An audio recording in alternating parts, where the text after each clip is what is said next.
Welcome बच्चों।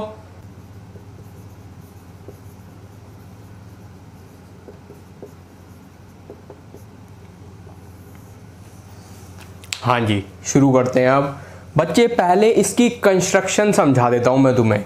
Construction में देखो बहुत सिंपल है, टॉप व्यू भी दिख रहा है।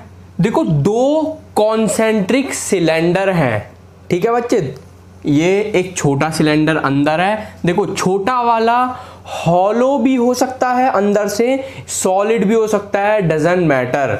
और जो बाहर वाला है, ये देखो छोटे वाले का रेडियस है ए, बाहर जो बड़ा वाला है उसका रेडियस है बी।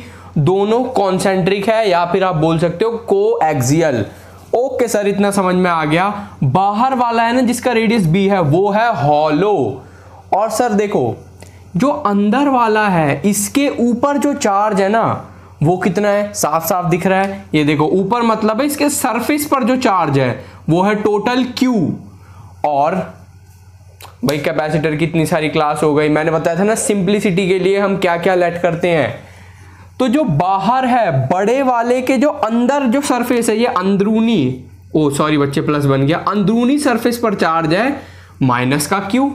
ओके सर, चार्ज तो मिल गया। लॉ ऑफ कैपेसिटेंस बोलता है sir Q is equal to C V, और अपने को C निकालना है, Q गिवन है तो सर इनडायरेक्टली आप इसको निकाल लो ना, V को। ठीक है सर समझ गए, V निकालनी है। बच्चे देखो V से पहले इलेक्ट्रिक फील्ड निकाल लेते हैं, हर बार वही तो करते हैं। इलेक्ट्रिक फील्ड मैं निकाल दूं, ये देखो बच्चे याद करो। अब मैं कह रहा हूं देखो ये जो अंदर वाला सिलेंडर है ना, वापस से कह रहा हूं खोखला भी हो सकता है, भरा हुआ भी हो सकता है, क्योंकि चार्ज इसके सरफेस के ऊपर है। जैसे देखो ये छोटा सिलेंडर है, सरफेस के ऊपर चार्ज है प्लस क्यू, और जो इसको सराउंड कर रहा है उसके जो अंदरूनी जो इंटरनल सरफेस है और वो खोखला है बड़ा वाला, उसके सरफेस के अंदर वाला चार्ज है माइनस का क्यू। रेडियस दिख रहे हैं ए बी। बोलो सर ये आर क्या है? बच्चे देखो इलेक्ट्रिक फील्ड के क्यू बाय आर स्क्वायर तुम्हें पता है, तो वो बार बार चेंज करेगा, बिल्कुल करेगा। सर आपने ना गॉस लॉ में एक चीज पढ़ाई थी, पहली एप्लीकेशन ही थी। देखो मैं इसको ट्रीट कर रहा हूं ना एज अ लिनियर चार्ज। कैसे ट्रीट कर रहा हूं? Linear charge. तो सर याद करो ये लिनियर चार्ज आप अगर ट्रीट कर रहे हो और एक पॉइंट है एट अ डिस्टेंस आर, यहां पे आपने इलेक्ट्रिक फील्ड निकाला था यूजिंग गॉस लॉ, और मैंने कुछ ऐसे निकाला था इलेक्ट्रिक फील्ड इनटू एरिया जो कि फ्लक्स होता है, और मैंने बोलते थे भाई क्यू बाय एप्सिलॉन नॉट। और याद करो सर ये वाला जीरो हो गया था, ये वाला जीरो हो गया था। एरिया 2 पाई आर, इसकी लेंथ है एल, लेंथ भी तुम्हें दिख रही है एल। तो सर इलेक्ट्रिक फील्ड होगा हमारा simple Q by 2 pi R L epsilon nought. इतना क्लियर हुआ? अरे होना पड़ेगा क्लियर, काहे नहीं होगा भैया। तो सर वही मैं करूंगा। बोलो सर इलेक्ट्रिक फील्ड का काम है? अरे बिल्कुल है, लिख देते हैं। सर देखो Q ये जो चार्ज है 2 पाई, सर रेडियस ए है, आप आर क्यों ले रहे हो? अरे आप ये सोचो ना, देखो लेट से ए है 2 सेंटीमीटर, बी है 10 सेंटीमीटर, तो 2 सेंटीमीटर और 10 सेंटीमीटर के बीच में 3 4 5 6 7 8 बहुत सारी वैल्यूज आएंगी ना, सब पर इलेक्ट्रिक फील्ड अलग अलग होगा। तो मैंने एक मैं कह रहा हूं 2 और 10 के बीच में 5 6 7 8 कोई भी वैल्यू आ सकती है, तो मैंने एक बीच की वैल्यू ले ली कोई भी, आर एल एप्सिलॉन नॉट तो है ही है। अब सर क्योंकि इलेक्ट्रिक फील्ड बार बार चेंज कर रहा है, मैंने बोला देखो आर से थोड़ा सा रेडियस बढ़ गया, हमेशा की तरह आर प्लस डी आर हो गया। अब रेडियस स्मॉल मिलाते जाओ, लार्ज बनाते जाओ, इंटीग्रेशन वही, कभी तुम कुछ और ही समझ बैठो। चलो बच्चे अब मैं कह रहा हूं आर से जब रेडियस थोड़ा सा और बढ़ गया, थोड़ा सा और डी आर, तो थोड़ी सी पोटेंशियल भी चेंज हो गई। इलेक्ट्रिक पोटेंशियल में जो थोड़ा सा चेंज आएगा, याद करो सर आपने ना कुछ ऐसे भी पढ़ाया था, E is equal to minus का dv by D R, potential gradient याद आया? इसका मतलब माइनस भी इधर चले जाएगा, डी आर भी इधर, तो सर आप लिख दो माइनस का ई डी आर। ओके, लेकिन हमेशा तुम देख लेना भाई काफी सारी वेबसाइट पे ये माइनस को किसी को पता ही नहीं होता है माइनस जाएगा नहीं जाएगा, जाएगा तो कैसे जाएगा। मैं पूरा क्लियर करता हूँ हमेशा, ये माइनस नहीं आएगा। अब रीज़न बताऊँ क्यों बेटा, जब मैंने ये जो टॉपिक पढ़ाया था ना माइनस का dv/dr, आप याद करो उस टॉपिक में इलेक्ट्रिक फील्ड के हम अगेंस्ट जा रहे थे पूरा। एक बार एक काम करो, वो क्लास ही डिस्क्रिप्शन में डाल दूंगा, पक्का गारंटी से डिस्क्रिप्शन में वो क्लास मिल जाएगी। और तुम एक चीज नोटिस करोगे सर, हाँ, कि आपने इसी वजह से ना माइनस का f लिया था और उसको आपने लिखा था माइनस का Q0e, बिकॉज हम इलेक्ट्रिक फील्ड के अपोजिट चल रहे थे। अब आप ये देखो भाई, प्लस वाला जो इलेक्ट्रिक फील्ड है वो है रेडियली आउटवर्ड, और मैंने आपको पहले भी बता चुका हूं जब पैरेलल प्लेट कैपेसिटर पढ़ाया था, प्लस वाली प्लेट से माइनस वाली प्लेट पर चार्ज को मूव करवाना है। देखो इलेक्ट्रिक फील्ड जा रहा है प्लस से माइनस, चार्ज भी प्लस से माइनस की तरफ जा रहा है, इसका मतलब हम तो फील्ड के साथ चल रहे हैं।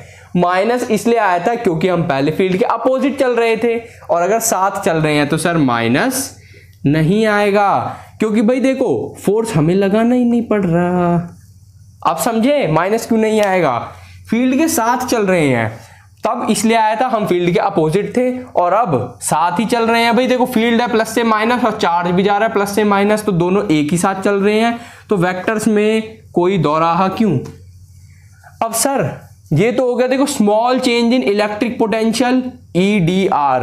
अगर मेरे को total change in electric potential क्या होता है, potential difference between these two cylinders कितना होगा सर, सिंपल है, total potential difference between the two cylinders, इसकी इंटीग्रेशन कर दो, और E ये रहा भाई Q/2πRL/0 सर अब देखो ये तो चलो टोटल पोटेंशियल डिफरेंस में डायरेक्ट लिख देता हूं V।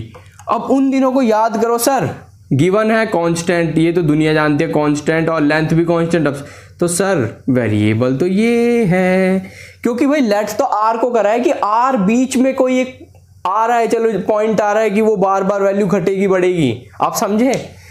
हाँ सर सब समझ गए, सांस फूल रही है क्या आपकी, हाँ थोड़ी सी, चलो इसको भी हटा ही देते हैं बच्चे।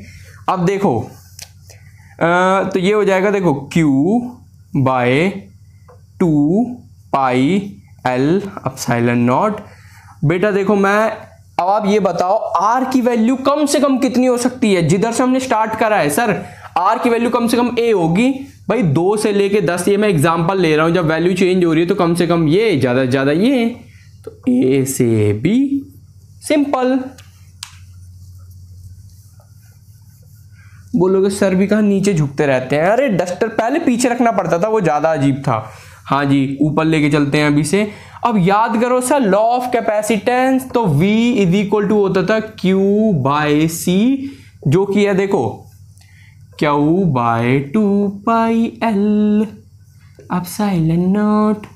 अब देखो भैया मैं थोड़ा इसमें गोची करने वाला हूं, dr/r A से B, सबको पता है ये होगा log R, log, और बेटा आफ्टर इंटीग्रेशन नेचुरल लॉग मिलता है, मतलब कि भाई E वाला लिखो मत लिखो, कोई दिक्कत आएगी नहीं।